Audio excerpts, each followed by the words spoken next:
Di dalam terjadilah dialog panjang antara Pangeran Diponegoro dengan Jenderal de Kock.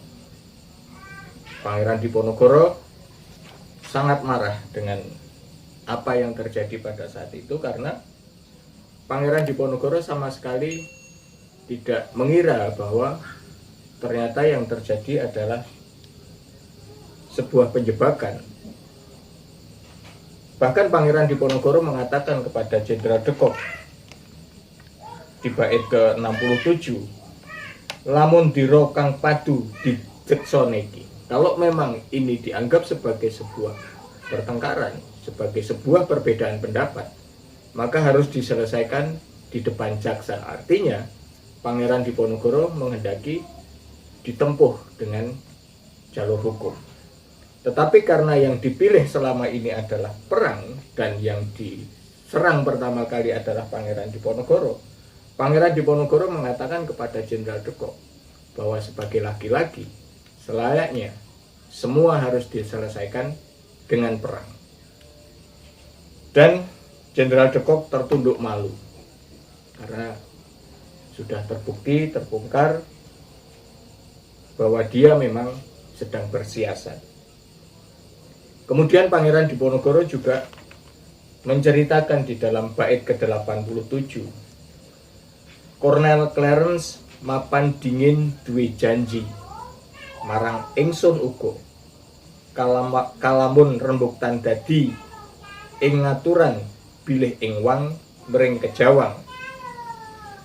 Dulu Clarence ketika di Kejawang adalah sebuah tempat di Kebumen, mengatakan kepada saya, apabila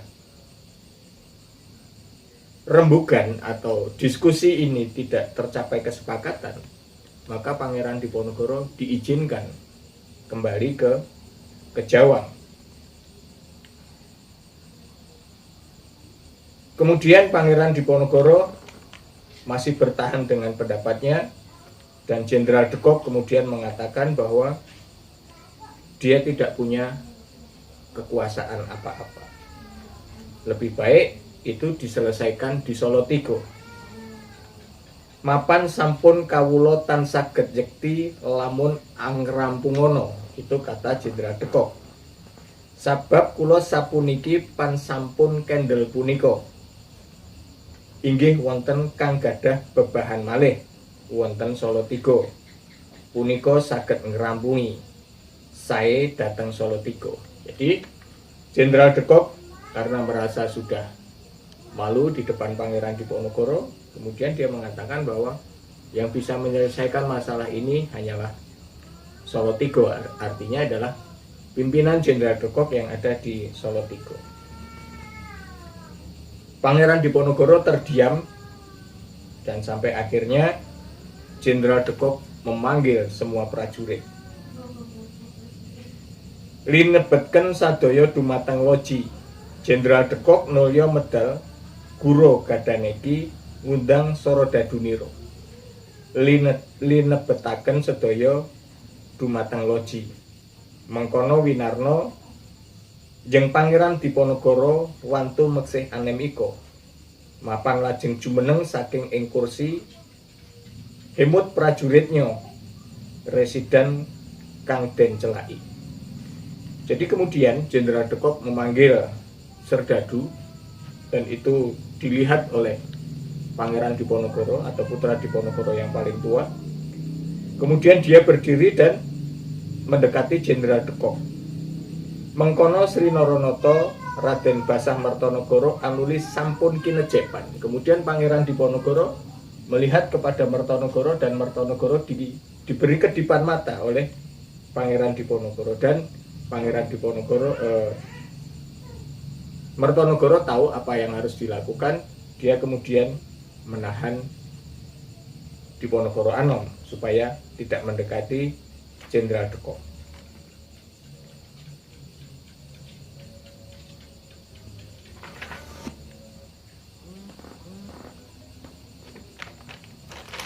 Kemudian Pangeran Diponegoro mendekati Jenderal de Kock. Lawan emut mring sagung rerepot sami lan maring kanistan mengkono Sri Naropati. Kenapa Pangeran Diponegoro mengingatkan putranya melalui Mertonegoro dengan kedipan mata? Karena Pangeran Diponegoro berpikir bahwa apabila terjadi pembunuhan di situ akan sangat nista sekali, dan Pangeran Diponegoro mengingat Sagung Rerepot Sami, artinya adalah orang-orang tua perempuan-perempuan yang saat itu berada di pesanggrahan Pangeran Diponegoro di Mateseh. Mengkono Sri Narpati lajeng nyandak tangannya, dipun candak tangannya mring Sri Bupati. Jenderal Dekok mapan nulya dipun candak tangannya mring Sri Bupati. Kemudian dipeganglah tangan Jenderal Dekok oleh Pangeran Diponegoro, lajeng binekta lenggah kursi panjang iki.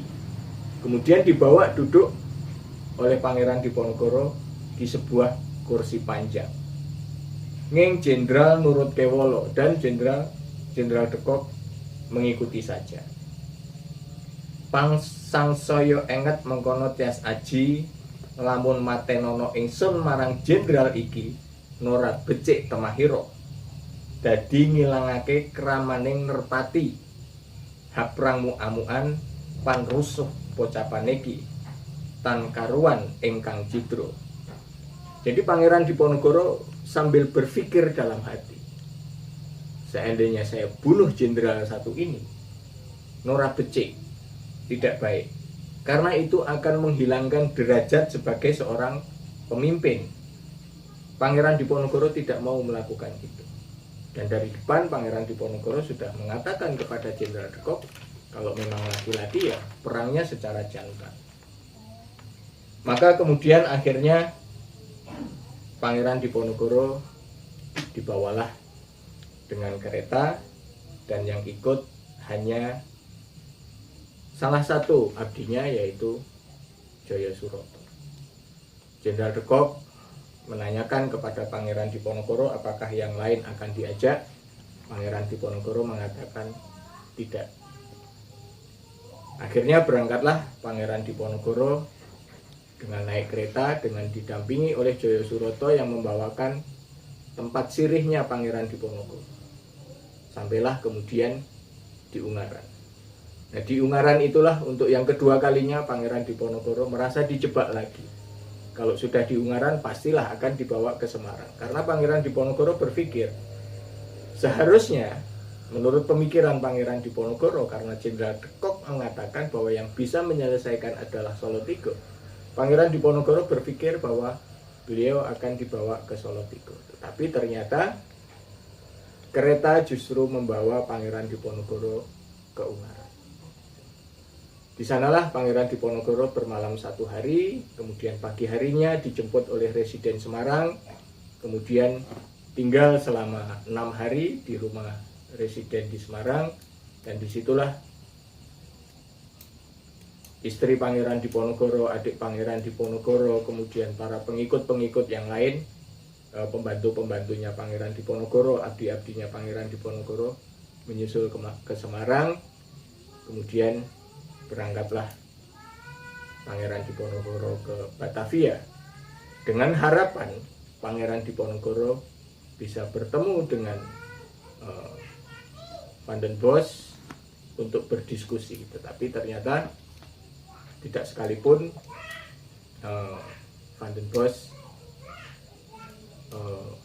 menemui Pangeran Diponegoro. Dari Semarang kemudian berangkatlah Pangeran Diponegoro ke Batavia dengan harapan dia bisa bertemu dengan Du Bois untuk mendiskusikan masa depan Yogyakarta atau Mataram. Tetapi tidak sekalipun Gubernur Jenderal menemui beliau, dan akhirnya dengan janji diberangkatkan naik haji, Pangeran Diponegoro diminta menunggu di Manado. Nah, itulah sekilas babak akhir Perang Jawa, dan akhirnya Pangeran Diponegoro pun menyadari bahwa selama ini yang dihadapi adalah orang-orangnya sendiri, orang-orang pribumi. Dan Pangeran Diponegoro di dalam babat menuliskan sumende ing takdir, bersandar kepada takdir. Bahwa perang adalah perang dari sejarah yang kita baca selama ini ternyata sangat rumit. Tidak semudah, tidak seindah yang kita bayangkan. Pangeran Diponegoro juga dibujuk oleh para pengikutnya supaya melayani permintaan damai dari Belanda. Bahkan Sentot, Mas Pengulu, kemudian Basa Abdul Latif juga membujuk Pangeran Diponegoro agar melayani permintaan pihak Belanda untuk bertemu, walaupun pada akhirnya Pangeran Diponegoro dijebak oleh Belanda. Itulah yang bisa saya sampaikan tentang babak akhir Perang Jawa.